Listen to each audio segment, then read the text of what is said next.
There really is no other way to say it, so this is the most straightforward way to explain it. I hate going to the mall these days. Hold on to your butts. Over the weekend, I had to go to the mall with the wife because obviously there's shopping to be done and things need to be bought, money needs to be spent, the economy needs to be moved forward. So that was what we did. We contributed to the national income. That's a nice way to say it, isn't it? And when I was there, I have to say, it was a horrible experience for me. I don't know if that is because I'm an old prune at heart. Get off my lawn. Or that I'm just not their target demographic. But really, there's nothing in the mall that I find appealing to me these days. It used to be that I could go to the mall and there were some stores that I like to go into and play with the merchandise. But these days, no, there's nothing that I wanted to actually go in and take a look at. And you really have to wonder what happened with the retail environment that brought it to the point where it is no longer fun and interesting to go to the mall. So the stores that used to carry things I like, things like electronics and the higher ticket price items that, you know, you used to go in there and play with. So these days, all those things are pretty much gone.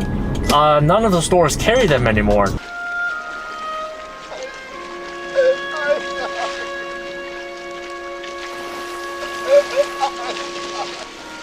And a lot of factors contributed to it, of course, but the biggest one that we all know about is, of course, online shopping. Obviously, these online stores, they have much lower overhead compared to the brick and mortar stores. They don't have to worry about management fees, strata fees, and all those things.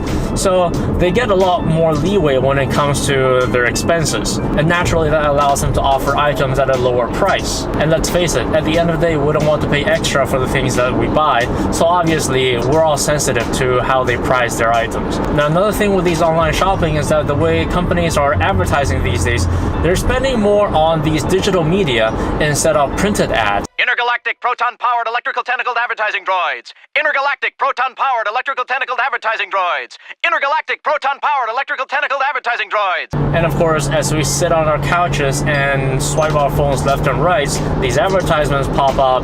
Hey, it's a very easy way for us to buy something that is just right there.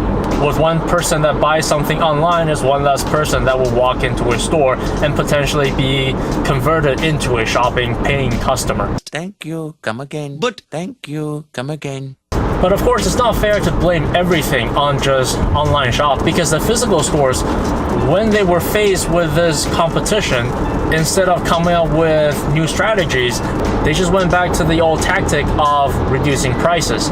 Hi, I'm Darth Harrington of Darth Harrington's Intergalactic Proton-Powered Electrical Tentacled Advertising Droids Emporium and Moonbase. Due to a garbled subspace transmission, I am currently overstocked on all Intergalactic Proton-Powered Electrical Tentacled Advertising Droids, and I am passing the savings on to you! Now, a lot of these stores, they carry the same products. Most of the manufacturers, they don't have their own direct-to-consumer storefronts. Brands like Sony used to have it, but these days, if you think about it, Samsung only sells cell phones through their stores. Sony doesn't have their own storefront. These manufacturers, they wholesale their products so that these resellers can then distribute to the consumers. And as a result, the distributors, they pretty much carry the same stock. All they do is say, oh, we'll beat the other guys by $10. No, now we'll beat you by $10. And they'll eat into their own profit margin to the point where none of them can survive anymore. So eventually, they all die out, and you only have the big ones that are left, and the big ones are struggling now because now they're stuck with a tactic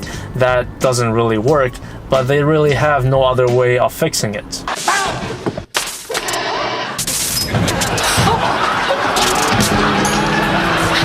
Also, with these online retailers, because there's a natural buffer built in of the shipping time, they don't necessarily have to hold so much inventory on hand compared to a physical store that has to have these things in the back room ready to be sold as soon as a customer walks in. They may have something that is on order but doesn't necessarily have to get to them before a customer hits the purchase button on the website. And not having to hold so much inventory just means there's a less chance of the inventory become obsolete and eventually having to be sold off at a discount. This is an extremely dangerous collection. It's a wonder nobody's been hurt before. Nah, just a load of junk. So immediately you can see that numbers-wise, there's no way that a physical store is going to be able to compete with an online retailer. We are outgunned, we are outmanned. And on top of that, if you think about the real estate prices in Vancouver, things are just ridiculous right now. I'm not sure how it works in other parts of the world, but in Vancouver, whenever you have these commercial leases, there are always these hell or high water clauses where essentially, come hell or high water, if you rent something from the commercial real estate, you're gonna pay through your nose for the storefronts. And that puts immense pressure on these stores to actually churn out the volume and sales that they need. And a lot of them just can't do it. All I can say is, please no more. So now all of a sudden, you have these stores that can't compete with online retailers on price, and they can't offer any additional services to the customers. So obviously, the customers are going to go to the online retailers. They're not going to go to the physical stores, because why would they pay extra for the exact same product? And now what are we left with? When we go to the malls these days, the only things that we go to see are, you know, items that we can't make up our minds online. So things like clothing items, things like jewelry that we can see the specs on, so we know the size, but we don't necessarily know how they fit or how they look when they're on us. You got a suit? Then suit up. And you can see that very clearly with the store compositions these days. So you have your Forever 21s and your H&Ms and all these clothing stores, and then you have some high-end jewelry stores. And then that's about it. And of course, these fashion retailers know this, so what do? They start marketing to not just the ladies, but to the guys as well. What would you say your trademark is, if you have one? Well, I guess the look I'm best known for is blue steel. What's that look like? And now you have a men's section in pretty much every one of these stores. Like I said, I'm an old prune at heart. I don't really care about fashion. I'm the kind of guy that if I could, I would buy 5 exact same shirts and 5 exact same pair of pants and 5 exact same pairs of socks so that I could wear the same thing every morning without having to think about it for more than 2 seconds.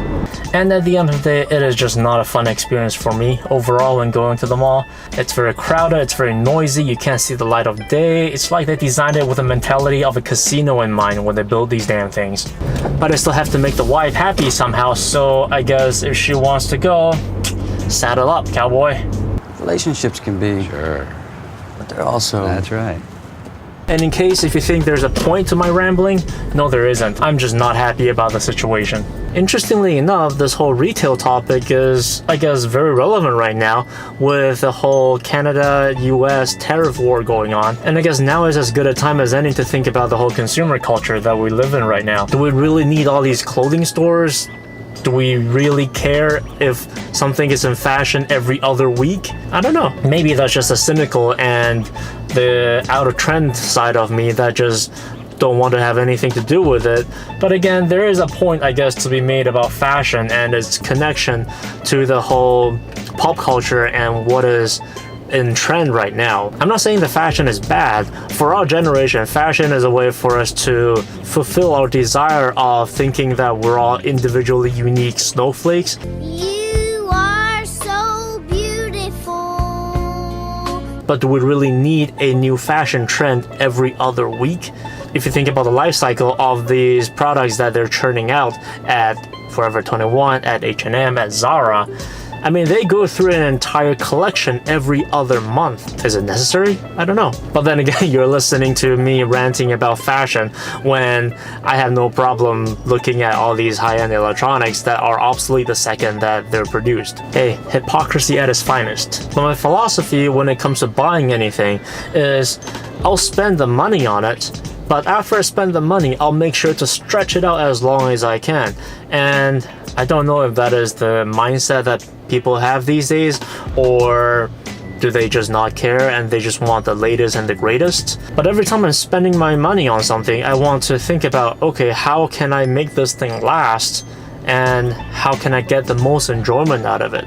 And I think that's a very important mindset to have. And hopefully the next time that any one of you goes to a shopping mall, you know, maybe think about that. Think about what you're buying. Think about how this thing that you're buying doesn't benefit you just the next week or the next month, but maybe the next 3 months, maybe the next year.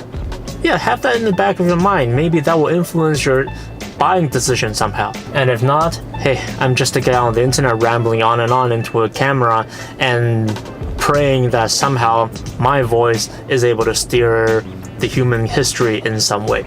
I found it is the small things, everyday deeds of ordinary folk that keeps the darkness at bay. Anyway, I got off work Friday afternoon. It is now the official start of the Canada Day long weekend. So hopefully here's to a great weekend for all of you. And with that, signing off.